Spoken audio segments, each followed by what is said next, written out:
Team gathering in the Miami Valley. Great to be with you today. It's been a while between Eric having a baby, Eric Matta, who puts this together here at New Life Media, and my wife having a surgery and other things. We've had to postpone and cancel a few. We had Stephen Mansfield on with us before, and we had to cancel that.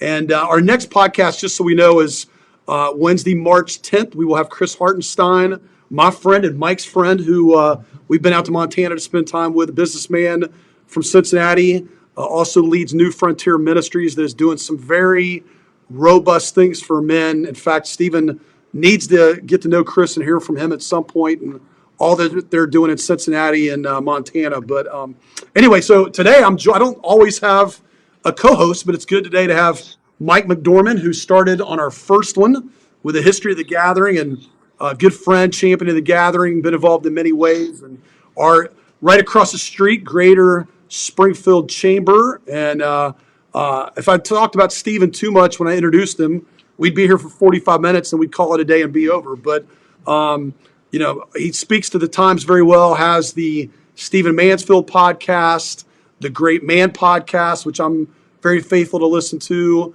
shares a Thursday article blog called Leading Thoughts. Some of my favorite books we'll get to in a minute are his book about Paul Harvey, Winston Churchill, which Mike loves especially.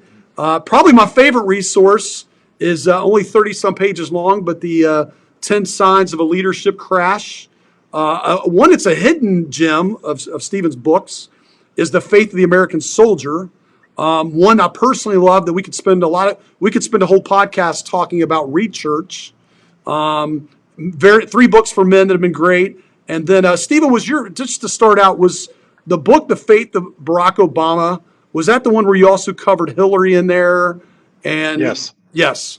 And I love that one because you went at it from 4 different angles, 4 different people, and gave a lot of history. So I said right before we got started, before we prayed, that one of the things I love about you, Stephen, is when I first was exposed to you years ago, it was when you were preaching, and you said you might have only said it once. I'm going to say you said it many times, and we'll say I'm the one that hosts this, so I'm right. But you would often talk about whatever you were sharing that day, don't let the door hit you in the butt on the way out. And that style, that wording, I just love it because I feel like every time I listen to you read something, you're going to smack me between the eyes, but you're going to give me a soft cushion blow of grace and hope that I'm going to land on. Has that been said of you before? Is that fair what I'm saying? Yeah, it's very fair. I like to speak bluntly and hit hard, but not out of cruelty, out of helping people. If you sound, as they say, an uncertain trumpet, you're not going to help anybody. Nobody's going to know how to rally. Nobody's going to know which way to go. You don't want a cop in the middle of an accident and a congestion on the street who's sending mixed, confusing signals. You want somebody to be clear. So yeah, you're right. At Belmont, I would preach, and then I'd say, "Look, there are other churches. Be free." And then I'd humorously say, "Don't let the door hit you on the butt on the way out." But the point was just to say, don't get all stirred up, don't get all nervous. We're doing a certain thing here, and if you're not wanting to be part of it, grace to you. That was kind of how we were taking it. So anyway. We need to look and see in Springfield if anybody's saying that during COVID. Like, there's other churches you can go be free. I'm guessing that's not being said right now. Well, I hope it is, because every church needs to have the attitude that there are certain things we're given to do, and other churches are given to do other things. And you're supposed to be somewhere, but don't get nervous if it's not here. Sure. And I've always believed that those who are with you can't go, and those who aren't with you can't stay. And so you just leave it to God. That is a great quote. Well, hey, Mike and I both have great wives. My wife Kara, Mike's wife Jerry. We get a chance to speak and do some things. So I'm sure, depending on where I'm going, and I'm sure this is true of Mike, our wives might say something before we leave about, hey, make sure you think about this, or give us some little gentle nudge about where we could cross the line. Does Bev have to say things to you very often when you're leaving DC or Nashville and you go somewhere where maybe you might hit too hard? Oh yeah. She's actually gentler than I am, and gets concerned when I get a little bit too mean in the pulpit or tough or speak harshly. So she says, "Hey, gentle up." And then normally it's not a correction or a rebuke of me. It's just consider there are people sitting out there who feel this way. She's coming from a female perspective. She's coming from a different personality. So, she's saying, don't just think about this from inside your own skin, inside your own head. Be aware there are people who feel like this or feel like that or have this other background, and they may not quite get what you're saying. So it helps me. It helps me because we all the biggest downside for speakers and leaders is that they think too much from their own mind, from their own experience, from their own background. But there's a lot of diversity out there in a given audience, given congregation, and a good speaker thinks about as much of that as broadly as he can. So yeah, she helps me a great deal. Hey, Stephen, you've written over 20 books. You've written a few New York Times bestsellers, and I love the way you write. And so if there's anybody listening today and has not read a Stephen Mansfield book, look him up online. He has over 20 books that you can choose from. I have a favorite, and so I want to know who your favorite is. You've written about a lot of characters, let's say.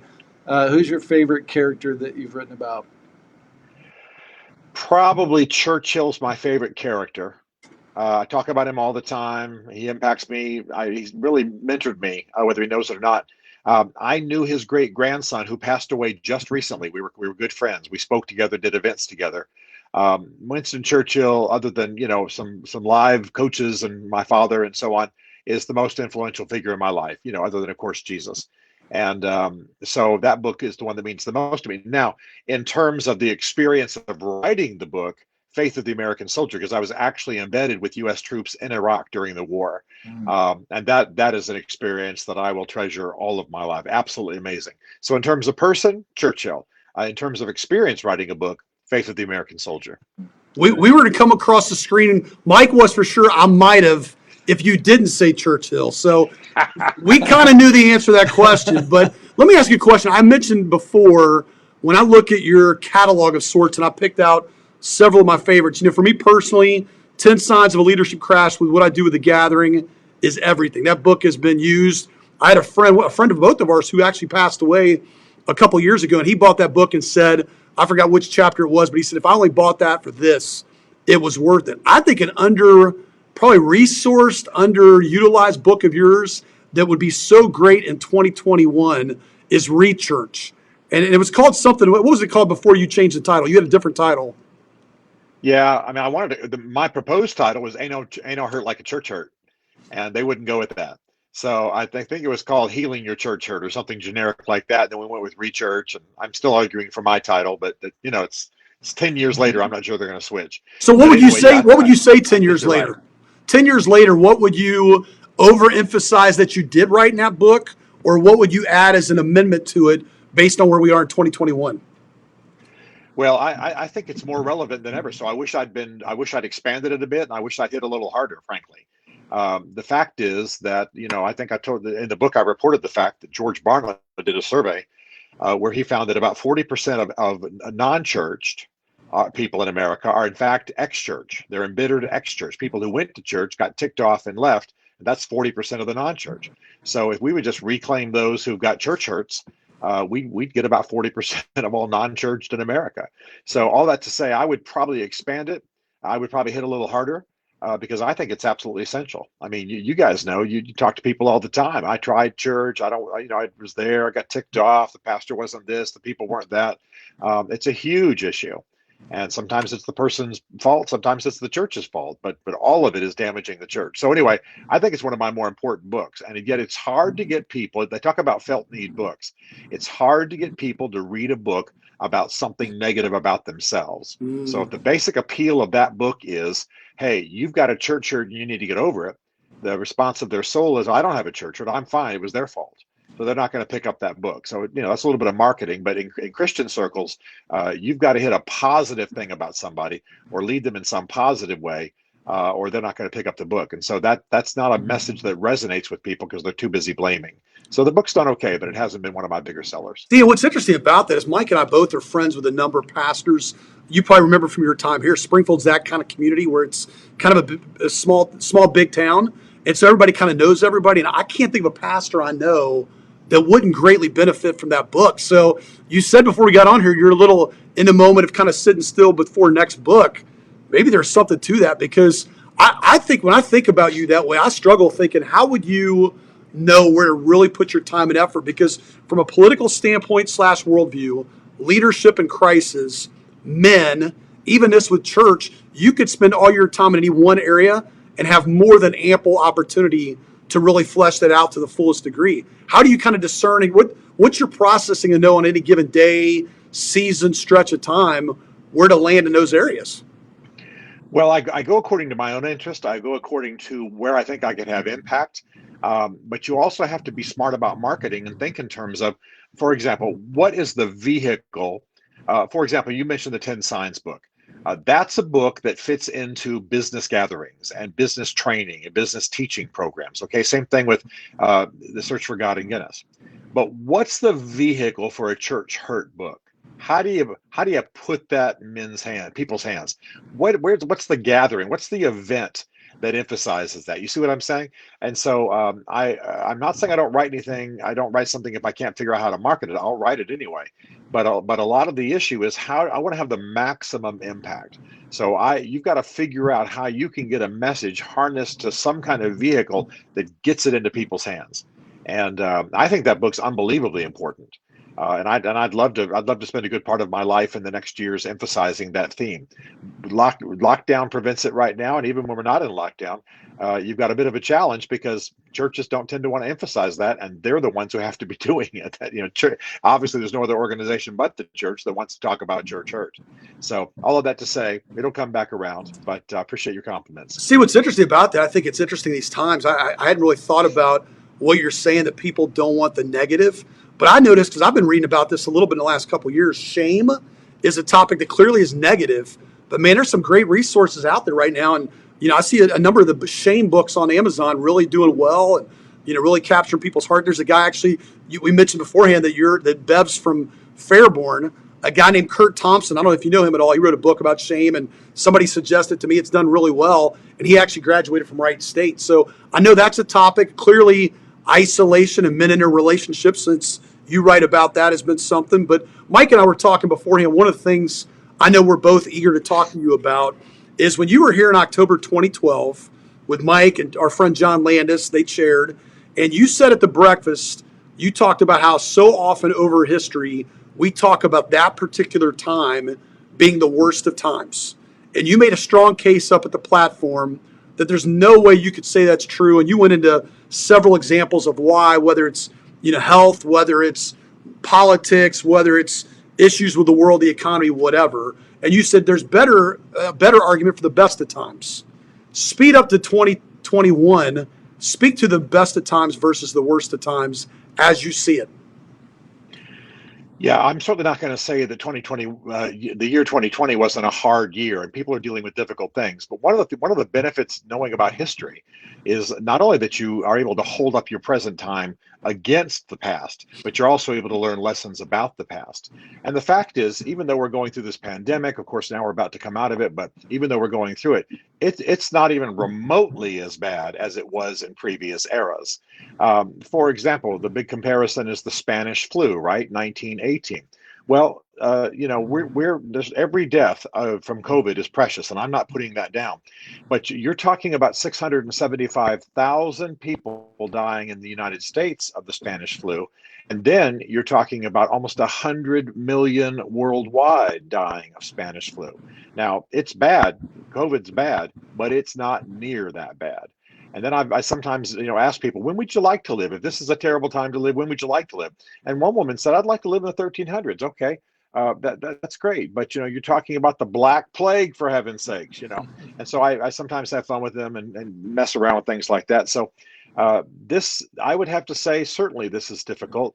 But the reality is that most of America is simply told to go home, watch television, wait for the pandemic to pass. I'm not putting down the suffering. I'm not putting down the business closures. I'm not putting down the deaths. But on a scale of history, this is a B on the suffering scale, not an A. And it's not one of the more difficult in the scale of all of history. Well, that helps us. And by the way, there are a lot of benefits from a time like this. Usually times of great pandemic are times of great literary flowering. They're times of great economic growth. They're times of great invention. So it's good for us to know that, so that we don't think that just because we're in lockdown and got some weirdness going on in DC and some other challenges, that this is the worst time that's ever been. When people start thinking that way, self-pity creeps into their soul and it starts to lock them down and freeze them. And I think that's why we have to absolutely battle that kind of thinking. It's just not true that this is the worst of all times or even close to the worst of all times. So, Stephen, as we come out of this pandemic and we look forward, what do you see as some of the challenges and opportunities that are on the horizon for our country?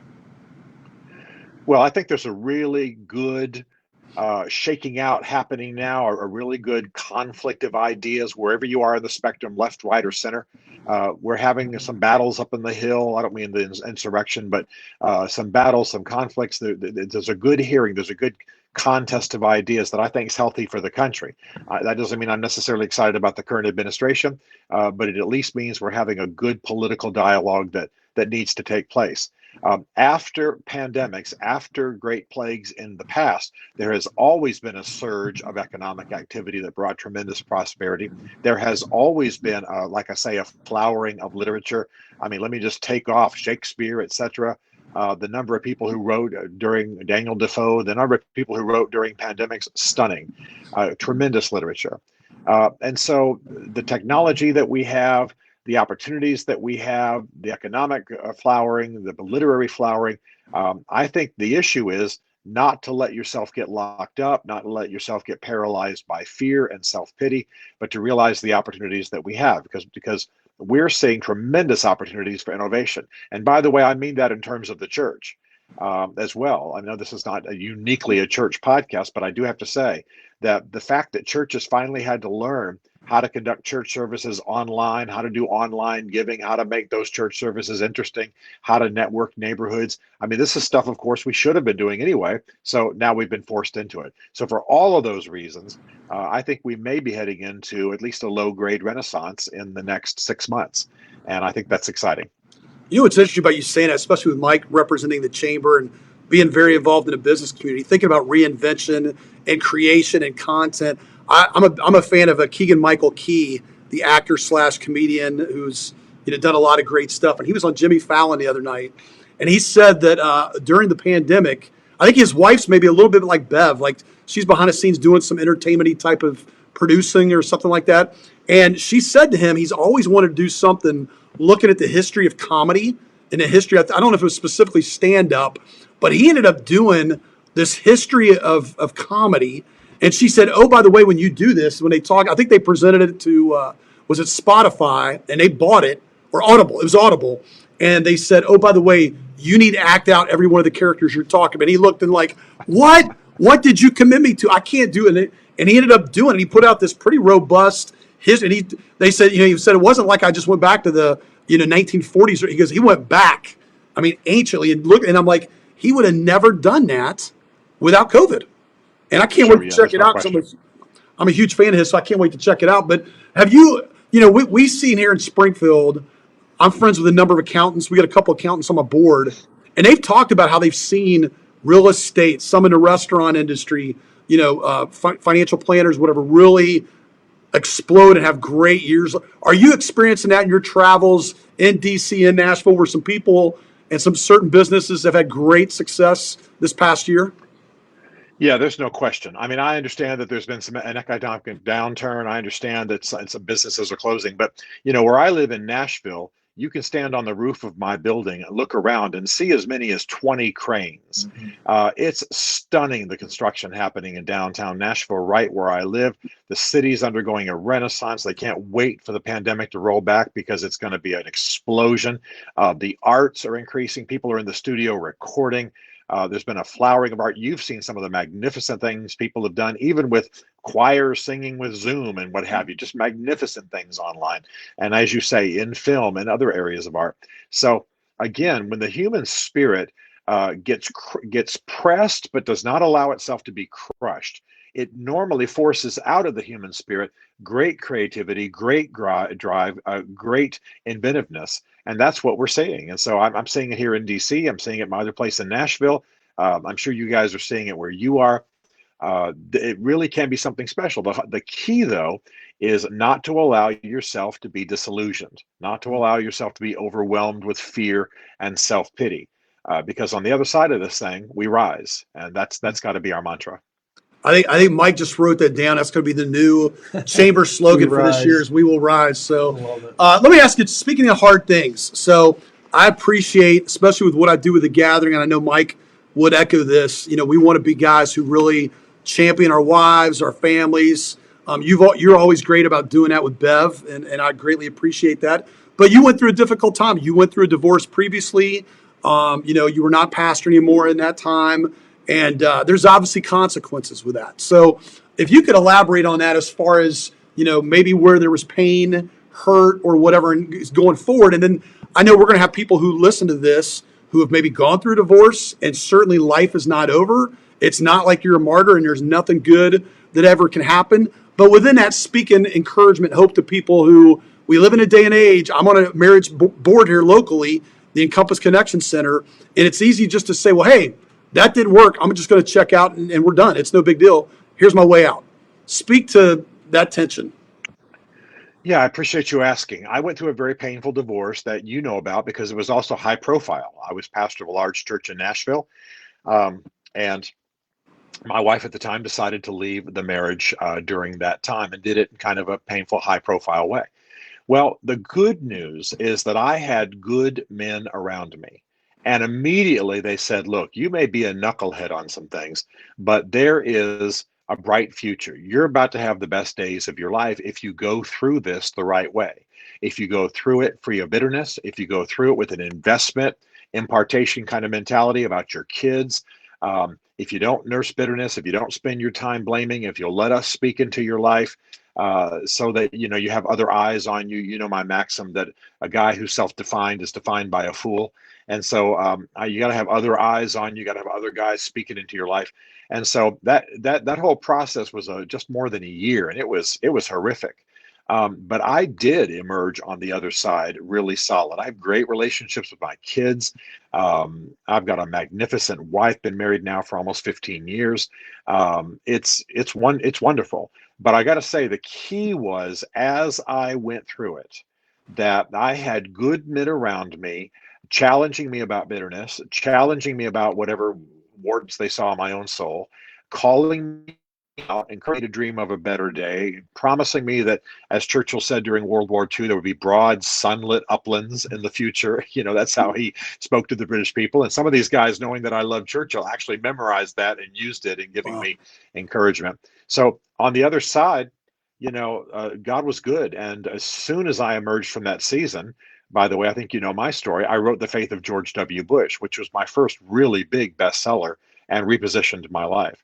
So it is a horrendous process. Every divorce is miserable and wounding, but if you will determine to give and to bless and to not harbor bitterness and self-pity, not allow disillusionment to settle into your soul, you can emerge on the other side better. Not because whoever you were married to is gone and now the curse is broken kind of stuff. That attitude just encourages bitterness, but because there is a God.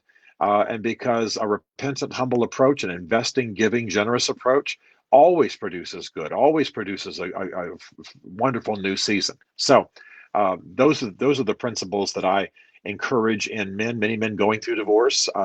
And it really can be the launch of for some pretty wonderful things on the other side if they'll go through it the right way. And I've just briefly described what I think that right way is. Well, you teed up well where you're going spiritually there. I mean, as much as I want to talk to you about books and whatever, I certainly, because I know in your podcast, both Stephen Mansfield and Great Man, you have such a broad audience. You do talk about your faith. You're never shy about it, but it doesn't dominate every piece of content. But let me ask you, instead of getting into your full-blown testimony, the Jesus you met the day you came to know Christ versus the Jesus you know right now. Tell me about the Jesus you know right now, and how has that changed or grown, or what's different about Jesus right now versus the day you met him? Sure, I understand what you're saying exactly. I got saved on the message of a Jesus who loved me and wanted to have a relationship with me. And that's absolutely true. No denying of that. I had a somewhat lonely childhood, moved a lot as a military brat, Um, had a father who's a good man, but a little bit distant by virtue of being, off at war and busy military man. And so when I got saved because someone was preaching a Jesus who loved me and wanted to have a relationship with me. Well, that's great and that's fine. And nobody gets saved with every piece of Christian doctrine preached all at the same time, or no one would ever get saved, right? That'd be too Amen. complex to absorb all at once. The Jesus that I serve now is definitely Emmanuel to me, so a God with me, a God who wants to have a relationship with me. But he's also Lord and King. And those two words really bring to mind and really solidify the transition that I've made through the years. I still want to know him. My soul still aches for him. I still hunger for him and to know him and to have my soul filled by a relationship with him.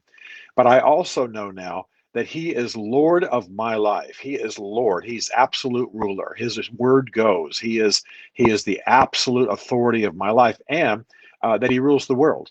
And when I step out into the world, when I step out on the street, when I go not just into the dangerous war zones I sometimes go into, but into anything, he rules the world. He is the author and finisher of my faith. He knows the end from the beginning. He's the bishop of my soul. He's the Ancient of Days. He's the one in whom I live and move and have my being.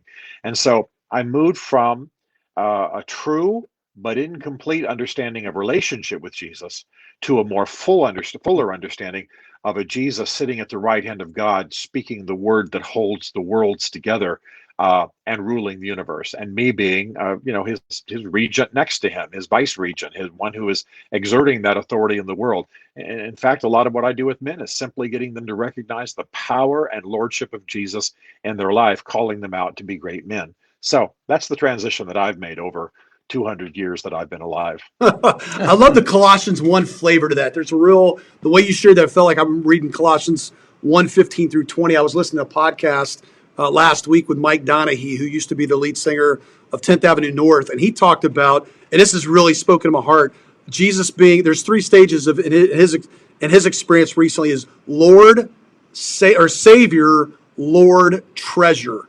And it resonated in my heart when he said treasure. So, Yeah. Hey, Stephen, you talk a lot about men tending their fields. And so when you look at 2021 and beyond, how is that more important now and as we move forward as men individually and as men collectively? Well, I encourage men to, as you know, to look at the field assigned to them for any period of their life. And one of the things they are of that in that field, especially married men, but even single men, with bands of brothers and the people that they're called to influence, they've got to be the chief culture officer in their homes and in their lives. Now, culture, we think of culture as being symphony and art and all that, and it certainly is, and I love all of that. But culture primarily is what is encouraged to grow. So if we ask what's the culture of Jeff's home, we would go over there, we'd see what is he encouraging to grow. Culture of a company, businesses that you work with, and so on. What's being encouraged to grow. And so in these days, when there is a lot of heaviness and depression and potential for disparagement and discouragement and disillusionment, we have to, I think men especially have to be the chief culture officers, so to speak. This is something I urge business leaders to do, but it also is what men need to do in each other's lives. I mean, I need it. I need my buddies say encouraging the right things to grow in my soul. I'm doing a lot of traveling, a lot of speaking these days. I'm out there in it. And I need my guys to talk to me and say, man, you're chosen for such a time as this. Now, listen, be careful and, don't eat too much. And, my guys will call me on the road and check on all kinds of things. I don't have any special problems. They'll make sure I'm not eating like a Hindu deity or that I'm not, being, whatever. They'll even say any of that HBO porn getting on you, meaning, I'm flipping channels in my hotel room and there's HBO and then they got some nastiness. They'll ask those kinds of questions and I want to answer them. Not that I have any problem in those areas. And so the reason is I want the right things to grow in my life. I want to have the right culture. So tending your field is many things. It's economic. It's making sure everything in your field, everybody in your field thrives and grows. But a lot of it is about making sure there's the right culture. Men have very powerful gifts for assuring a certain culture. And men you're drawn to, the kind of men I'm drawn to, are men who have a certain culture around them. They encourage certain things. You just get in their presence and certain things start emerging and growing and being strengthened in your life. And so that's the stuff I'm emphasizing most with men when it comes to tending their field right now. So if I put my gathering hat on, and Mike does, and we want to take something practical and apply it since last March, what have you seen as you've talked to people and people give you feedback? And by the way, I'm really grateful for your song list you put together that my wife's not so grateful for, because the one song on there, I forgot which one it is, about not where art thou. One of the songs on there, she absolutely can't stand it. It's probably my favorite one. So thank you for that song list. My wife's not liking it so much. But what would you say? What's a hack or a opportunity or something people have put the application you've seen? Either as you've seen a person or someone's reached out to you that they've pivoted through COVID for men. That's like, wow, that has really stuck and worked. The guys I'm seeing do best in COVID are guys who are pressing into their band of brothers even a little bit more. They'll have a call, they'll have an extra Zoom call, they'll check in with each other. You know, even in a socially distanced way, they'll circle up around a fire in somebody's backyard, making sure they don't get too close if they're worried about that kind of thing. So they're pressing into the band of brothers they needed. A lot of our social life has gone away. In fact, COVID really is an assault on relationships. It's a cancer on relationships. Can't see each other, can't talk to each other, can't touch each other. But there are ways that guys can do it. The other thing I'll tell you is that a real essential thing for men, this is real natural and not some big spiritual principle, but a real essential thing for men is that they have physical goals and barriers they're trying to break. Men are physical animals. You gotta work out. You've got to have some goals. You got to have some barriers you're trying to break through. And so with COVID, if you're sitting on the couch drinking a whiskey 9 or 10 times in a row in an evening, you're in trouble. Have whatever you're going to have, but what I'm saying is you better set a goal for some push-ups. You better set a goal for running up the hill in your backyard. Get some resistance bands off Amazon and do those. You understand what I'm saying? Have a goal. I know some 90-year-old guys who've got goals for mall walking, and the mall opens at 8 o'clock in the morning, so they can go walk the mall. I mean, they're flirting. You're getting way too personal. I'm 51. No. Just had my first colonoscopy, and I'm doing the mall walking thing. So don't say 90-year-olds. No, 51-year-olds. No, that's good. That's good. I mean, right there in your home, you can do body weight exercises. But my point is, the guys doing best are keeping that sense of adventure and challenge and smack talk. I've got an Apple Watch on my left wrist here, and when I cycle for an hour, 3 people get notified. Oh, wow. And immediately the smack talk begins, right? Oh, just an hour? Just that many calories? You suck. You're a weakling. Who are you? The Marines must have kicked you out a long time. I've never been in the Marines, but that's just how they talk. Give us some more. That's good. Tell us some more trash talking you're getting. Oh my gosh, what is wrong with you? And I got a bunch of friends who aren't, they might be church guys, but they're not, they kind of tease preachers a lot. So you preachers, they'll say, even though I'm not one, you preachers, you guys are such weaklings. They'll repeat back to me my humor. That a man-eating lion would die of starvation in most churches, and that there aren't 2 genders, there are 3, men, women, and preachers. So they'll start throwing that stuff back at me and picking on me, and what a wuss you are, and why don't you get back in your pulpit and stop trying to act like you have any muscle. And I mean, it's just all the time. Well, that's the kind of stuff we live on and thrive on. And so I go, okay, dude, you're on. I'll take you on. I'll lose more weight than you will in the next 6 months. I can do more push-ups than you can. Let's go. And that when guys have physical goals, it stirs up a lot of other stuff in their souls, the competition, the future orientation. You're going to have a hard time just cussing me out to get me not to eat what I shouldn't eat. But when I suddenly have a goal and some guys talking smack, I'll drop off those Oreos. I'll drop off that extra bread. You follow what I'm saying? You don't have to gripe at me. I'll do it because I want to whoop this guy's backside and win that steak at Morton's that we bet each other, And so there are all kinds of good things that surface in a man's soul. But the guys I know who are doing best, they're making sure they actually have a list. I provided a number of them in what I do. And they're reading a book, they're staying accountable, they're in their band of brothers, they're working out hard, keeping things going that other guys are allowing to shut off because of the shutdown. And I think we'll see these guys emerge, and the guys I'm talking about, in unbelievable physical shape, but also with all pistons firing in their soul. And that's the goal. It's interesting, since we obviously enjoy, based on the laughter here, the trash talking, and we're all 3 fans of football. You mentioned three types of people. I saw a post the other day on Facebook, which I loved. Now, let me keep in mind, and Stephen, you're probably with me on this. I'm a huge Peyton Manning fan. My two all-time favorite personalities in football both had the name Peyton. Peyton Manning and Walter Payton. I love those two guys. I also understand the greatness of Tom Brady. So someone posted on Facebook the other day, they said there's two types of people in the world. There's those people who realize Tom Brady's the GOAT, and there's idiots.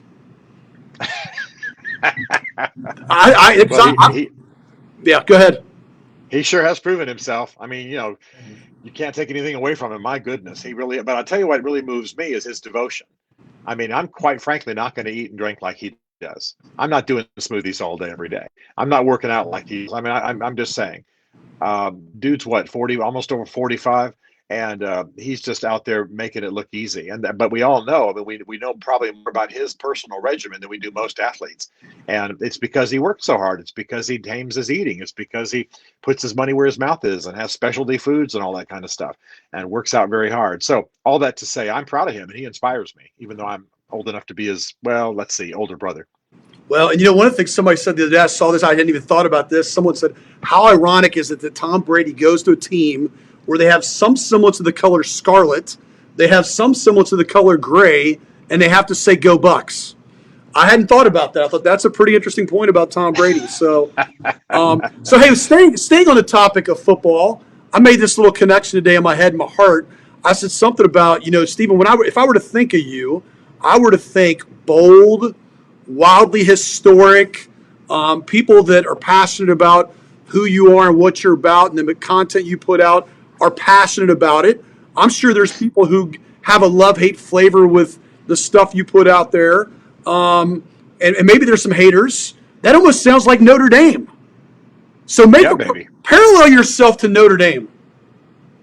Oh, I'm not anywhere near as great as Notre Dame, but I'll tell you the similarities are the foundation of faith.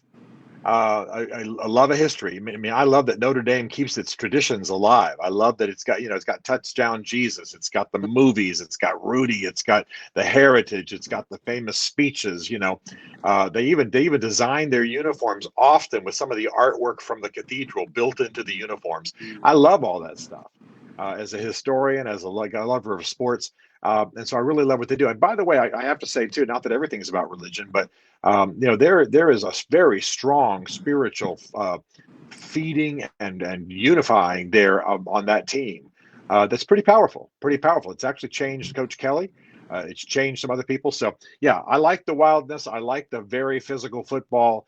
I like the fact that they were outsiders in an independent league, came into another league, another division, and went straight to the top. It's going to take them some years to beat Alabama, but that day is coming. And I'll tell you what, the loud scream you're going to hear is going to be mine when that happens. But all that to say, I'm very, very proud of them, given the kind of school that they are. Beautiful campus. And you're right. It's wildness, it's tradition, it's passion, it's faith, it's connection to God, and yet full-on manliness on the field. And I admire the heck out of it. Well, you painted it well. That did parallel. I tell people all the time, I'm a diehard Neyland Stadium guy. Around here, you got the horseshoe, so there's that. If you go up north, they have a great experience there in Ann Arbor.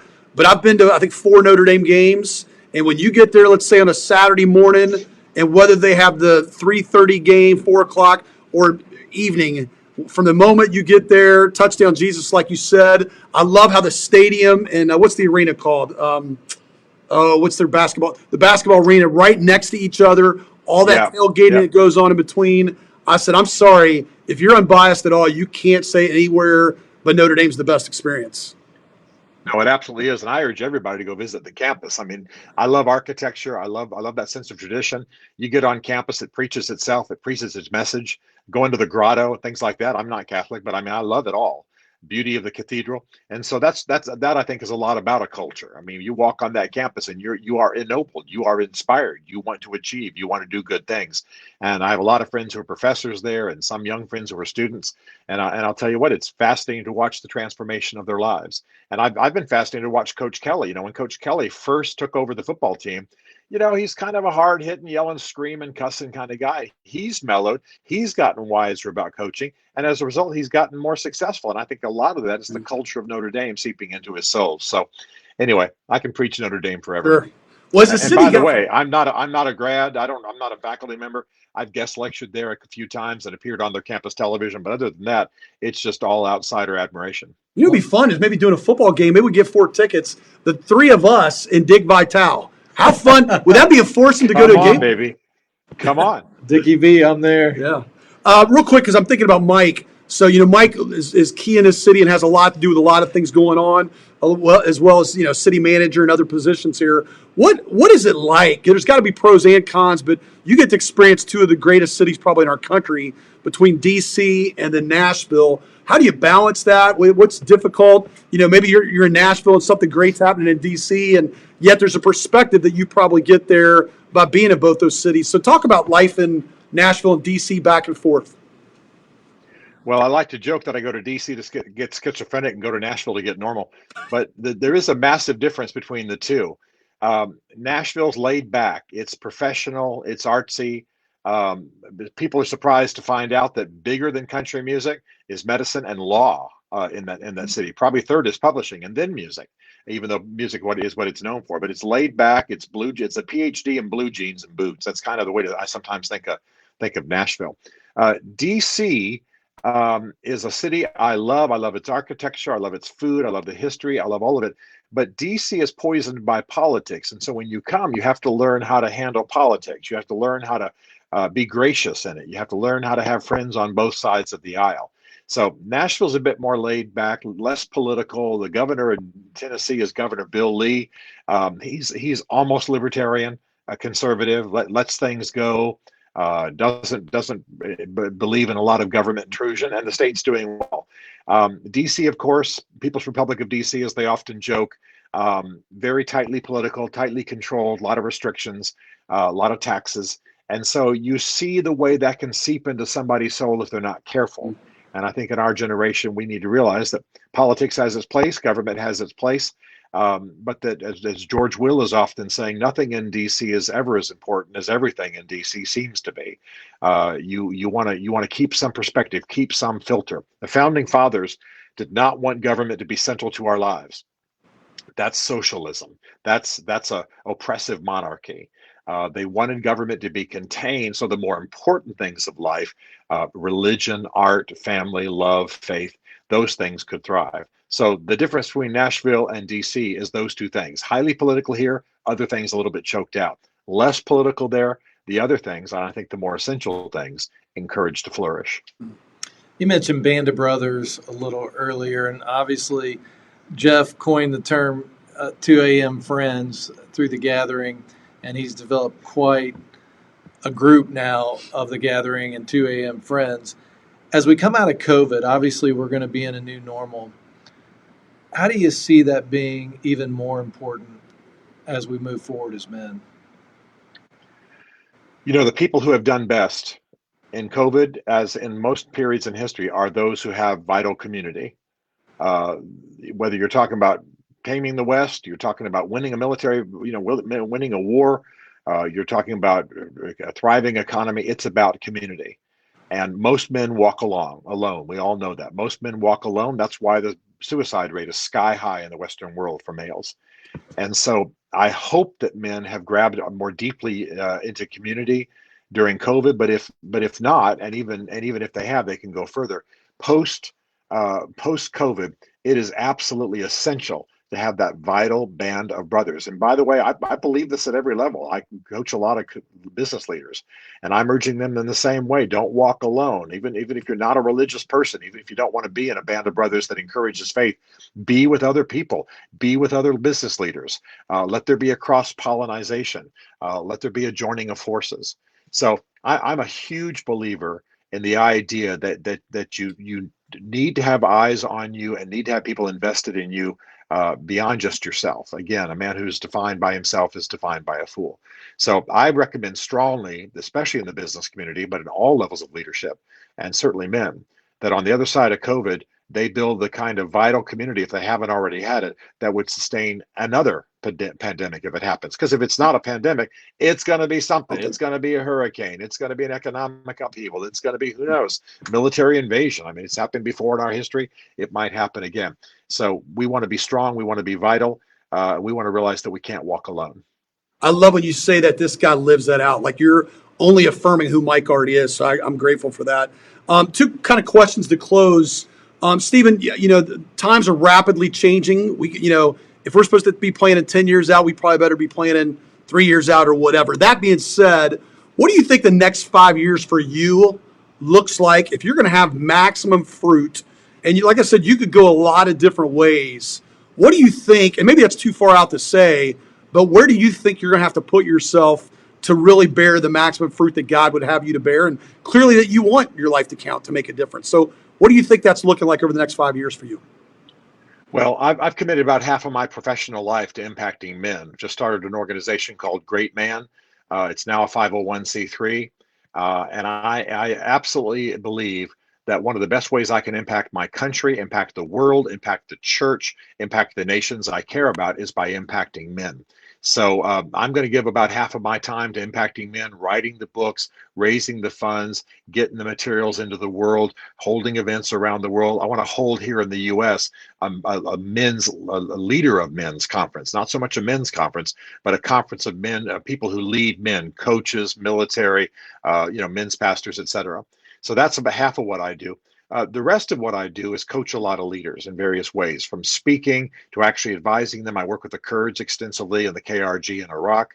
I advise a number of organizations. And so the combination that I have of speaking, writing, doing television, and then being a direct impact on the leadership set in various cultures in the world, various nations in the world, that's where I can do the most good. That's sort of my platform. It's unique. It's multifaceted, but it's where I devoted myself. And during COVID, I've just been building all the background machinery even more fully for all of those things so that I can really roar on the other side of this thing. So that's what I'm invested in. When did you start kind of thinking about that during COVID? I mean, I'm sure it wasn't March because I remember being on a walk with our pastor and we said, "Oh, how long do you think this will last?" "Oh, we'll probably be done by Memorial Day."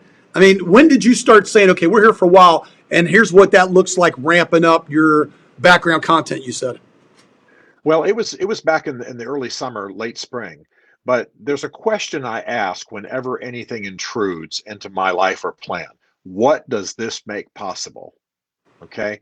So if I'm suddenly, I wasn't, but if I'm suddenly told to be locked in my home, Stephen, you may not leave for 6 months. Now that didn't happen, obviously. But if it had, I'd go, okay, what do I have here? How can I work out? What does it make possible? What does it make possible in terms of reading? What does it make possible in terms of cleaning, upgrading, putting out? I still got a telephone. I've still got business people and lawyers and assistants and a staff. We can do some stuff. So what does this make possible? Economic downturn for some of the businesses our friend represents. Okay, what does this make possible? Challenging conditions, weather situations. What does this make possible? I'm not just like a inspirational, happy guy all the time. I realize that there are difficulties in the world. But the fact is, if you'll ask yourself that question, then you can start focusing on what's possible and then return to what's been prevented in time. There are some things that have been prevented, but for the most part in my life, COVID's been I'm not saying I took advantage in some economic way. I'm just saying I looked honestly at what was possible for me. What could I keep going? What could I thrive? What could I grow? What could I increase? What could I prepare and upgrade? And I invested in those things. And now I feel like I'm ready to roar into 2021, especially as this thing rolls back. So that's the difference it made for me. And that's the single question I ask no matter what. If the doctor suddenly says, well, you're home for 6 months, or the doctor suddenly says, restricts me in some way. You can't get on an airplane for a year. Okay. My first question, other than why me, Lord, is what does this make possible? And that the answers that I come up with to that question make all the difference. That's always a great question. It's funny. I think about me and Mike and what you said about putting time into leading, going after leaders of men who are leading. I'm like, I don't think he and I can get much more fired up and energized about what we do. But the temperature in this room has raised considerably over the last 45 minutes. So, hey, my last question, since we're both readers, he does it more through Audible based on travels. I'm slow and have to still go by the book. What are 3 books that you want to tell us we got to read since the start of the year? You've probably already read 20 books, but what are 3 current, not anything you've shared about on your podcast or whatever, what's 3 things we need to get on the radar to read? You've got to read the book Last Stands by Walsh. Last Stands. It's all about why men fight in battles when there's no hope of surviving. And it surveys battles through the years. And it's a book about men. It's a book about comrades in arms. It's a book about lost causes, so to speak. It's really, really powerful. You also want to read Sebastian Junger's Tribes. Powerful book. Really, really powerful. And then I would recommend the book by Dreher, Dreher, called Live Not by Lies. I don't know if you've heard of that book, but really, really important. Really important. And so those three books, other than everything I've written, are absolutely essential. Well, we're pretty good there. I think we've done a lot of that. We're Just playing. President and Vice President of Stephen Mansfield Fan Club. So Mike's already made the pitch for people listening and watching to dig in there. So we're always excited about what's coming next. But Mike, anything you want to say to Stephen in closing? Oh, Stephen, thanks for your time today. It was great having you. It's hard to believe it was 2012 when you were in Springfield. Man, 9 years has passed. It goes quick. But really appreciate what you stand for. Appreciate all you're doing, not only in D.C., but in Nashville, and what you're doing around the world and your writings. You're a powerful writer. Glad to have you on today. And again, the people listening, all you have to do is Google Stephen Mansfield. He's got tons of books, tons of reads. Don't miss out on Churchill. And I love the president's books that you wrote as well. I mean, really, really good reads. And then you have some powerful leadership books from the last few years that people need to read as well on men. So get out and read these books. I will say you got to start somewhere on Amazon and definitely spell it with a PH, and it'll lead you to Debbie Mansfield. I mean, it's not easy on Amazon to just type in Stephen Mansfield. Mansfieldgroup.com and then greatman.tv will be a great place because I know on Amazon it can be goofy to find your stuff sometimes. So, StephenMansfield.tv is my website, StephenMansfield.tv. And then we want to be sure and send the men to greatman.tv, which is the website for the kind of a portal for everything we do with men. But I appreciate you guys saying that. Hey, when you guys start meeting live, have me up there, man. Let's hang out again. Well, Stephen, I just want to say again, and we've talked about this before, you've been very gracious to me through text. I treasure that time we had just because it was such a great place, and you're always going to know where to meet up. And we met that time at that coffee shop at the Nashville Downtown Library near your place. You have just made a deep investment in me, in Springfield, in the gathering. And I know sometimes that's easy to say, but it's just true. I mean, when I shared about this coming up on social, I mean, the people that looked at it and liked it or commented because they experienced you here in front of 300 people, and you spoke at Cedarville University. People have read your books. I share your leading thoughts and podcasts and other things, and you have definitely impacted Springfield. And we can't thank you enough for that because Mike and I are blessed to get to know a lot of people and serve in various roles and try to grow in humility and all the things we want to be God's men. But I mean, easy to say you've made a deep investment here. So thank you, and thanks I appreciate it. Very kind. I appreciate it so much. Thanks for the generosity of time here today. So blessings on you, and we'll definitely be in touch, Stephen. All right, buddy. Talk to you soon. Have a great day.